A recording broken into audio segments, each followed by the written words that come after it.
So, hi wow life, another video, another share guys, another POV. So, ngayon guys, magbibigay lamang ako ng point of view.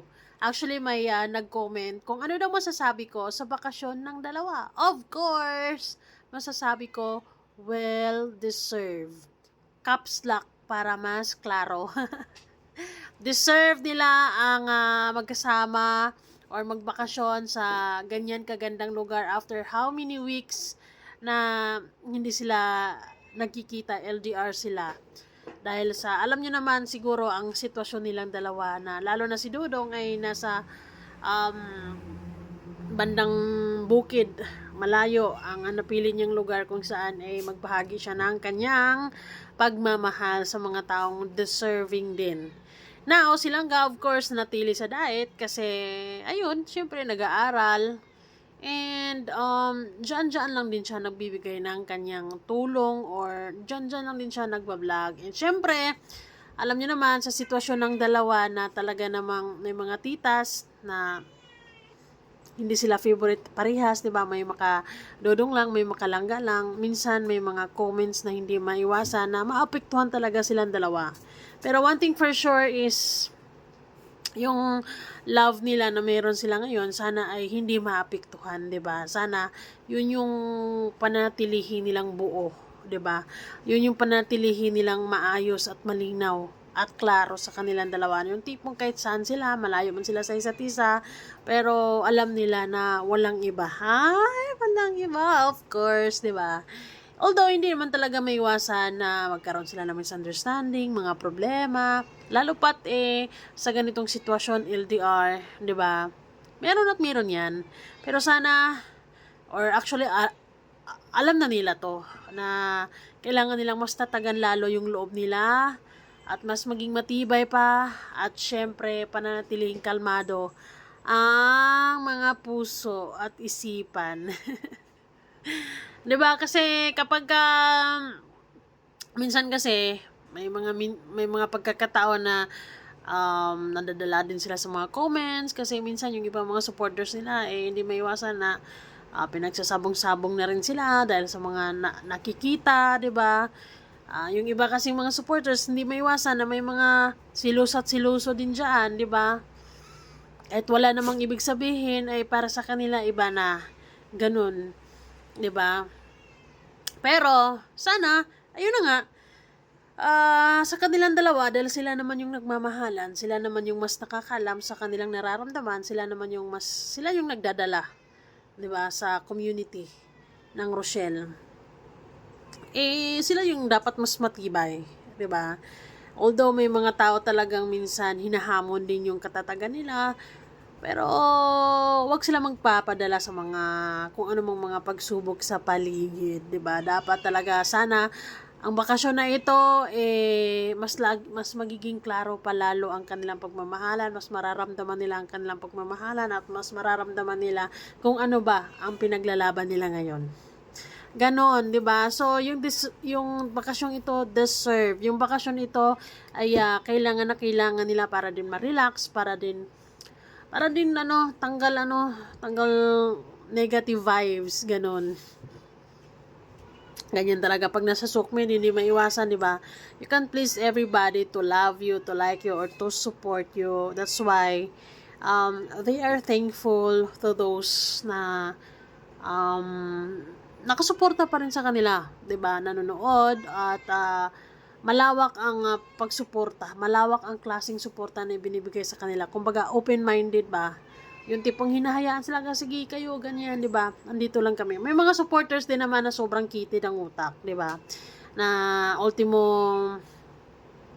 mga bagay-bagay na hindi naman kailangan gawing big deal, ginagawang big deal na pag-iisipan ng negatibo. Ayun, sana ang wish ko talaga sa kanilang dalawa, dati pa naman, ay sana mas maging matibay sila sa kahit ano pa mang hamon ng buhay. Dahil hindi porket nagmamahalan sila, ay tapos na or wala nang pagsubok. Marami pa silang pagdaanan, marami pang problema, marami pa. Although yung problema na yun, yung mga pagsubok na yun, consider it a blessings in disguise. Kasi doon mo o doon nila lalo makilala ang isa't isa, doon nila lalo matansya o doon nila lalo makikita ang sinasabi nilang pagmamahal, 'di ba? Doon nila lalo ma-appreciate ang isa't isa at doon nila lalo mamahalin ang isa't isa. Dalawa lang naman kasi ang dulot ng problema. Pwedeng mas lalo kayong mas matibay at doon yung nararamdaman through thick and thin, sa saya at sa lungkot. Andyan kayo para sa isa't isa. May mga klaseng problema din naman or dahil sa problema ay bumibigay sila. May mga couples na bumibigay. May mga couples na hanggang dito na lang talaga dahil pagsubok lagi-lagi na lang, 'di ba? Sana hindi nila or hindi sila ganyan, 'di ba? Sana love, love, love lang talaga. Hay. So, ayun guys, sa bakasyon na ito, sana ay napag-usapan nila kung ano man ang naging issues nila nung mga nakaraan. 'Di ba? Sana mas magiging klaro ang mga bagay-bagay sa kanila, 'di ba?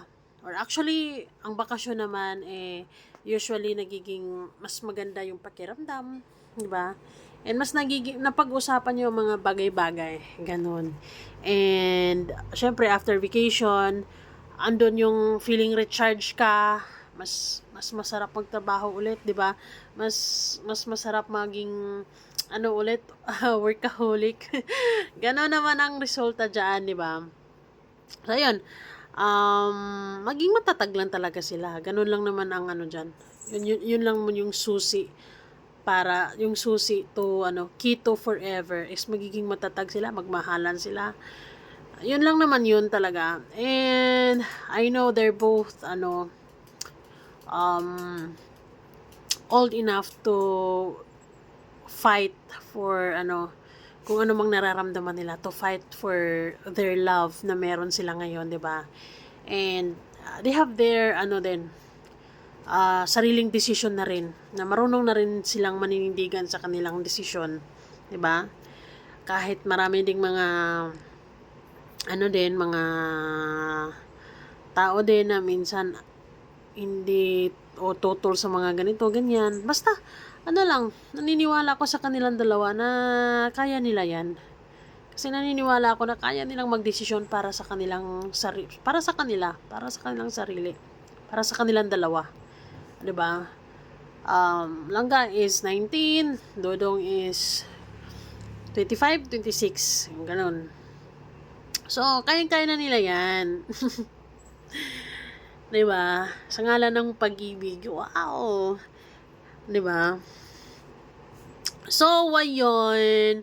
Masaya ako na after ng ilang linggo na malayo sila sa isa't isa, nasa paraiso naman sila ngayon. Para mas maramdaman lalo ang kanilang pagmamahal, ang init ng kanilang pagmamahalan, ganyan, 'di ba? Ganyan naman ang buhay talaga. Hindi naman na ganun talaga siguro ang realidad, 'di ba? Sikat man or hindi sikat, talagang may problema, may pagsubok.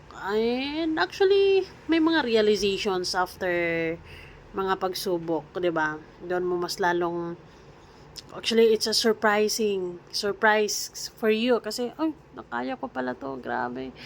Nalagpasan ko, 'di ba, ganyan. And mas lalo kang mas magiging matibay, mas lalo kang magiging wais. At alam mo 'yun, ganun talaga. Mga pagsubok is part of life. So, Rochelle, stay strong, stay in love, and stay matibay, matatag. And syempre, ipaglalaban nyo ang pagmamahal na meron kayo, 'di ba? Huwag kayo magpapadala sa mga problema at alam ko namang hindi, 'di ba? So, guys, sa mga fans, kalma lang. Hayaan nyo silang mag-enjoy, hayaan nyo silang magdesisyon, and let them be, themselves. 'Di ba? So, yun lang. Salamat po. Comment down na lang, baka may hindi pa ako nasabi.